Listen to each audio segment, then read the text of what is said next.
So a creator that I really enjoy watching on this platform is Karsten Rundquist. He talks about film and he always makes a video about everything that he watched in a given month. I think that format for those videos is really fun and I tend to do a lot of reading, so I thought I would steal his idea and then do one of these everything I read in whatever month videos, in this case March. There won't be spoilers for any of these books. I'm mostly here to give my thoughts on them, recommend the ones that I love, and maybe talk about why I didn't love some others. The ratings that I give each book after I talk about them will be the ratings that I gave these books on Goodreads. I'll put the link to my Goodreads profile down below if you want to add me as a friend. But March was just a really great month for reading and also just life in general. My wife's twin brother and his wife had their first kid, so we've been helping them out a lot. This was also my first month doing YouTube full time and I've absolutely loved it. It's certainly a ton of work though. Like I'm probably putting in like 60 hours a week making videos, but I've been loving every second of it. Thank you guys as always for supporting me. The community that we have here is just really awesome. So thanks for all of the positive feedback as I continue to slowly and surely improve my content. All right, but let's get into it. The first novel I read this month was Annihilation by Jeff Vandermeer. We're going to be seeing a lot of Mr. Vandermeer in this video, so get ready for it. Annihilation is a sci-fi novel with a little bit of sci-fi horror in there about a biologist who joins an expedition to a mysterious ecological disaster zone known as Area X. She's part of a government organization called the Southern Reach that has sent a few other crews into Area X,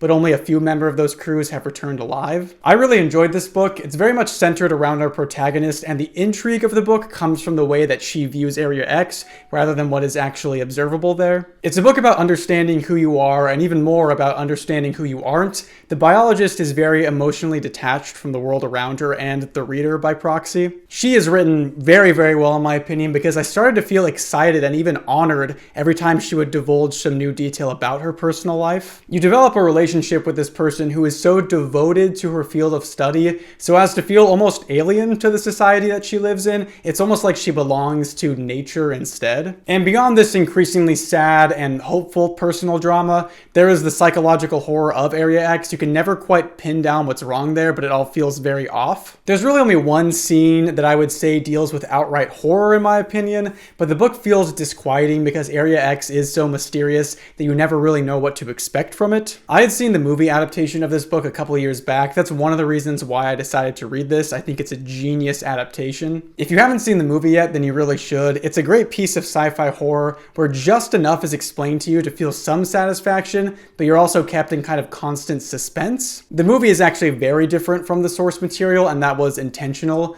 The writer and director of the movie, Alex Garland, read the book a couple of years before starting on the script for the movie, and he actively chose not to reread the novel and wrote the script from what he could remember. So instead of capturing the same story, he mostly captures the feel of the novel and not much else. I think this was a brilliant choice because Annihilation is a very experiential novel. It's really a character study of a single, emotionally unavailable character put in like this impossible environment. And I think trying to capture that on film wouldn't have been very compelling. I can't really say whether I preferred the novel or the movie, but I love both of them for very different reasons. This is definitely a novel to pick up if you like sci-fi horror and don't mind not knowing the answers to most of the questions that you have, because this book does withhold a lot from the reader. And the entire series does this, so if you don't like being left in the dark about what exactly is going on, then I wouldn't read this series because you will probably be left unsatisfied. I happen to really love stories where an unexplainable or extraordinary situation is used as the lens that we study a character through. That's what this novel does so well for me, so I'm giving this one 4 out of 5 stars. I should also clarify that with my rankings, I'm kind of strict, I would say. 1 star for me is like do not recommend. 2 star is I liked parts of this, but I wouldn't recommend it to most people. 3 stars is I recommend this to readers that are interested in the subject matter, but I wanted more from the book. 4 stars is I recommend this to almost everybody and thoroughly enjoyed my experience with this. And 5 stars is everyone needs to read this right now and I absolutely loved everything about the book. Next up we have Books of Blood, volumes 1 through 3 by Clive Barker. This is a collection of the first 3 volumes of the Books of Blood, which are collections of short stories and novellas. Clive Barker is probably most well known for being the guy who wrote The Hellbound Heart, which he later adapted into the movie Hellraiser, which he also wrote and directed. He is a master of horror, and the Books of Blood only go to cement that legacy even more than it already has been cemented. I really enjoyed all of my time with all of these short stories. I will be making 6 separate videos where I analyze and explain all of the stories in each of the volumes, so I don't want to talk that much about like the actual content of these books a ton right now. I will say that every single story in these first 3 installments completely surprised me in one way or another, and they're all written so wonderfully that I really do recommend this book to everyone. It's Clive Barker, so you can expect a lot of gore, violence, and themes of sexuality. None of it ever feels gratuitous to me, however. The intent is always to terrify and not to shock. My personal favorite stories from this collection were The Midnight Meat Train, Pig Blood Blues, Skins of the Father, and Rawhead Rex. And across those 4 stories, we have institutionalized cannibalism, animal deity worship, gun-toting, overconfident village people hunting demons, and a healthy dose of child murder. If you're someone who found my channel from my video where I talked about splatterpunk and extreme horror, then I'd recommend reading Books of Blood as a perfect example of like peak extreme horror. And like I said, you can expect a video about the first volume in the near future. I'm already about halfway through the script. It'll be a very fun video. I'm giving this 4 out of 5 stars. Next up, we have Authority by Jeff Vandermeer. This is the second in the Southern Reach series, following up after the events of Annihilation. Authority was my least favorite in this series. I think it's a solid novel, but it was missing that personal connection that I thought made the original Annihilation book so great. The protagonist of this book is another character named Control, who is tasked with leading an investigation into what happened in Area X during the events of Annihilation. We get a lot of backstory regarding the Southern Reach, and we understand more about the role that that organization plays in the world. We also get a lot of interesting spy politics between like the different branches of this organization. It feels like a novel that should explain a little more of the backstory of Area X than it does, and I found that like a little frustrating personally, because Annihilation also kept me in the dark, and I talked about how I liked that, but that was because I found the biologist to be a far more interesting character than Control. I was just never able to really get invested in his motivations and backstory. He's kind of like a blank slate character, and that's not a bad thing on its own, but the book spends a lot of time trying to pin a personality to this guy, and it just like never landed for me. I mostly found him to be kind of bland and lacking compelling motivation. He has to be kind of dragged through the plot by more interesting characters. That's not to say I didn't enjoy this book though, I really did. I thought a lot of the side characters were really interesting, and it was cool to see how they all fit together in this organization that doesn't seem to really ever show its hand to the reader or like the public. There was a twist about 2/3 of the way through the novel that I felt was really well done, and it changed a lot of my perspective on the first 2/3 of the story. Overall, it's the weakest entry in the series, but I still think it's a good installment, and it does a lot of legwork to bring the story to a good place for the next entry, so 3 out of 5 stars for me. Next, I read Piranesi by Susanna Clark. This was chosen by the channel members as the book for our March book club, and I loved absolutely everything about this book. If you haven't heard of it, it's about a man named Piranesi who lives in a fantasy world that consists of what is essentially like an endless stretching set of hallways filled with large stone statues. And these statues all depict different things like minotaurs or like women gardening or fishermen or scholars and other like mythical and non-mythical beings. The hallways are surrounded by oceans that will flood certain chambers depending on the tides, and the book is structured as the diary entries of our main character. The only other person that Piranesi knows is a well-dressed man called the Other that appears once a week to meet with Piranesi before disappearing for the rest of the week. And I feel like I might not be doing the book justice because that doesn't sound like the most gripping premise to a book, but trust me when I say that sticking with this book will leave you with an incredible story that goes in some crazy directions. I've heard some people say that the first half of this book is slow, but I found it personally to be incredibly captivating. If you love like world building, then you'll appreciate reading about this insane, bizarre world of statues and hallways and just how it works. Piranesi himself is a fascinating character that is almost like infantile in the way that he views the world, but also self-assured and confident in his mastery of these endless hallways. This book actually reminded me a lot of a video game called The Talos Principle that I played last year, and I absolutely adored it. It's a puzzle game similar to Portal that you should all play because it's wonderful. I don't want to spoil anything about this book because I found it just to be absolutely brilliant. It was a quick read that knew exactly when to end, and the end left me completely satisfied. It's actually getting made into a movie by Laika, which is the studio that made Coraline and Kubo and the Two Strings and some other stop motion animation movies. That is like my favorite animation studio, so I'm very excited about this upcoming adaptation. It's a very easy recommendation from me. Everyone should read this book. You won't regret it, and even if you don't like it, it's pretty short, so you won't have wasted your time. 5 out of 5 5 stars. Next up, we have Acceptance by Jeff Vandermeer. So this is the third book in the Southern Reach series and the last in the story chronologically, and I really enjoyed this book. It's one of those books that switches between the points of view of a few different characters with each new chapter, and it uses that formula really well. I found myself being equally interested in almost all of the characters, with the exception of one, but that wasn't a huge deal since that character is kind of packaged with more interesting characters. We get a good amount of backstory for a character that was important in the first 2 books, and we get a lot about a lighthouse keeper that is crucial to the plot of all 3 books. I found the sections with the lighthouse keeper to be my favorite. His story is sort of a prequel, so you have a good idea of where it's going, but it still has a lot of surprises waiting for the reader. This is another entry in the series that leaves the reader with more questions than answers, but also understands that the strength of the series is in the character writing. Each of the characters that we explore all have connections to Area X, but all of them have a different relationship with it, and it's fascinating to see how they view it differently from each other. I found myself identifying with different characters throughout their story and coming to understand the actions of those characters that confused me in the first 2 books. Again, it leaves you with more questions than answers, but it also establishes that Area X isn't really a mystery to be solved, it's more of an experience to be felt. 4 out of 5 stars for me. Next, I read Clive Barker's Books of Blood, volumes 4 through 6, and I don't have a ton to say about this that I didn't already cover when I talked about the first collection. I will say that Barker continues to write some absolutely horrifying and captivating stuff here, but I did find this collection to be slightly weaker overall. That's just personal preference though. Overall, the Books in Blood in total stand as a towering achievement from an author whose mind could just generate the most unique, grotesque, and chilling ideas at a truly astounding rate. Seriously, if you enjoy Hellraiser, then give these short stories a read. You will not regret it. I was also stoked to see that the story that Candyman is based on is in this collection as well, so 4 out of 5 stars for me. Next up, we have Absolution, which is the final entry in the Southern Reach series by Jeff Vandermeer. This book acts as a prequel to the entire trilogy that came first, and it was really quite fantastic. I hesitate to call this one better than Annihilation, but it's the only other book in the series to go toe-to-toe with that first entry in my opinion.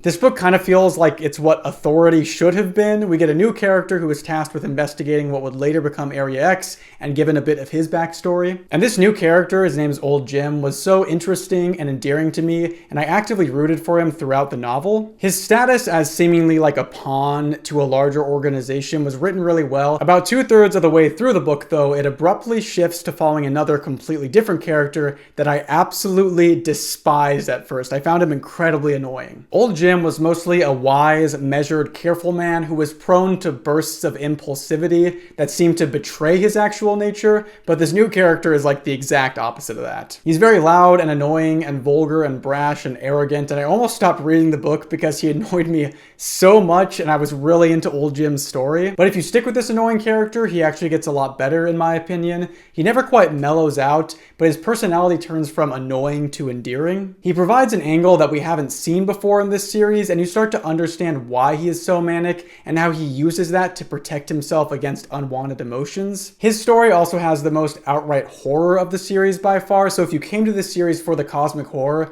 then this book delivers on that wonderfully. The first 3 books explore a lot of kind of the finished output of what Area X does to the life inside of it, but Absolution shows us the actual process of those things in terrifying detail. Like every book in this series, it leaves you with more questions than answers, but I think ending it with his new character was the perfect way to cap things off. You get placed inside the head of the one person you've seen so far who seems to have no interest in understanding Area X, and everything he learns about it is almost against his will. So you can feel a sense of camaraderie with him when you get to the end of the novel, and by extension the whole series, and you can't quite make sense of what you've just experienced. You feel like the confusion is part of the experience, and there's kind of this tiny hole inside of you where the finished puzzle should go, but you're missing so many of the pieces. Like I said, this one wasn't quite as good as Annihilation, but I really enjoyed it and thought it was a wonderful final entry in the series that I thoroughly enjoyed, so 4 out of 5 stars for me. I would say that overall I do recommend reading the Southern Reach series, especially if you're into sci-fi and you like kind of some sci-fi horror, but again, you won't know the answers to a lot of things, but I found it to be a really engaging series that I thoroughly enjoyed. And lastly, we have The Lottery and Other Short Stories by Shirley Jackson, and this is a collection of Shirley Jackson short stories, and I really loved reading through all of these. I will say that most of these are not what I would call horror stories. While Jackson is undoubtedly a master master of horror, most of these stories actually explore social issues in an interesting way. She has a really interesting way of writing where a story will feel like it has ended abruptly,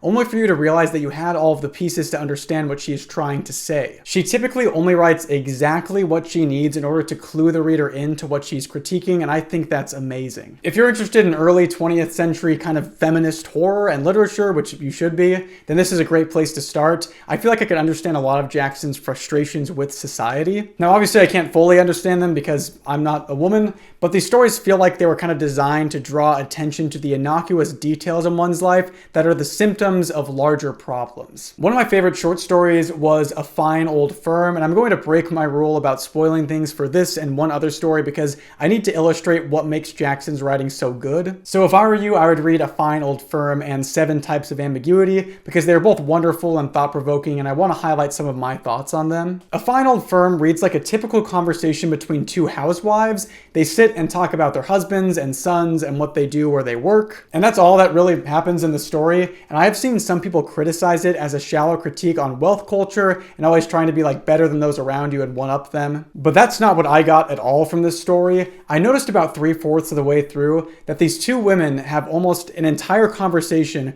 where all they talked about was the men in their lives. They don't give their own opinions, they don't talk about what they enjoy, they only talked about their husbands before seeing each other off and resolving to meet again next week. To me, this reads like Jackson's frustrations with a society that revolves around men and the women that perpetrate this issue instead of like fighting back against it. Jackson's work is so great because it typically explores the challenges that women face through the lens of women interacting with other women rather than like just looking at the men in their lives. A Fine Old Firm is begging these two women to open up to each other and to engage on a deeper level, but they've been conditioned into thinking that the only important things in their lives are the men that they live with. So it ended up being a really sad story to me because it highlighted just this kind of silent oppression that was certainly more common back then, but still exists today, sadly. Again, I'm a man, so I'm for sure not the best person to be talking about this, but I thought I would just give my take on it because I found it to be incredibly thought-provoking. 7 Types of Ambiguity is another short story that explores a lot of different dynamics between a couple of characters,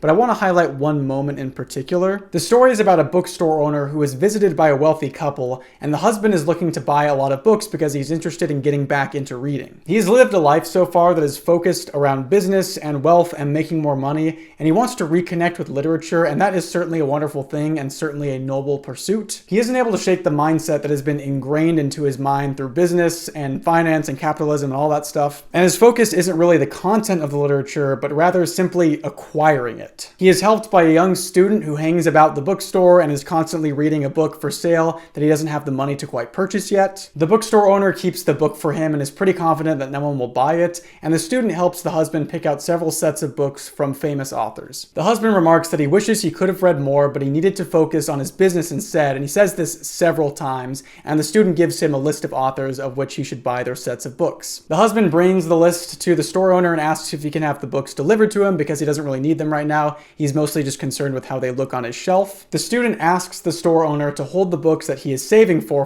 him, and then he leaves, and after the student leaves, the husband adds that book to his list and he buys it. The store owner hesitates at first, but then he sells the book to him, and that's where the story ends. There's a lot to unpack here, and I really only have some basic thoughts on it since I just barely read it. I need to sit with it for a while to fully understand my true feelings on it. To me, there is something profoundly sad about the husband buying the book out from under the student after the student helped him so much in picking out the books that he should buy. But I also don't read the husband's actions as malicious. I think he just trusted the judgment of the student and wanted the book for himself without realizing how it would affect him. The husband has so much, more books than he could ever read in a year, but he still feels the need to have that one last one, and in doing so, he denies the student what he's been saving up for. And there's a lot to unpack there about greed and wealth and insecurity and obliviousness and a system that punishes those in poor circumstances. I'm sitting with this one, but I'd love to hear your guys' thoughts on it. 5 out of 5 for the collection for me. And that is pretty much everything that I read in March. I also read All Tomorrows, This Thing a Quiet Madness Made, and a whole bunch of other creepypastas and short stories and 2-sentence horror stories as evidenced by the videos that I made this month. Let me know what you read this month and anything you agreed with or disagreed with on my takes on these books if you've read them yourself. I know that this video is a little different from what I usually do. I tend to stay on the explanation and commentary side of things with this channel, but I thought this would just be a fun video to make. And I think I'll just make one of these every single month because I've had a ton of fun with it. And hopefully I don't have any really embarrassing months where I only read like one thing. Remember to subscribe if you enjoyed this content and want to see more, and to check out my other videos on horror literature, internet horror, and just horror in general. If you feel like supporting me further, you can become a channel member where you'll get access to exclusive videos, early access to all my videos, and access to my monthly book club. Some of my exclusive videos that I'm doing right now is that every time I read a book, I'm going to immediately record my thoughts on it and some recommendations with no spoilers. So you'll get kind of what I did in this video, but a lot more in depth for each book and pretty constantly because I'm reading books pretty often. A massive thank you to all my gold tier members: Amanda Mapes,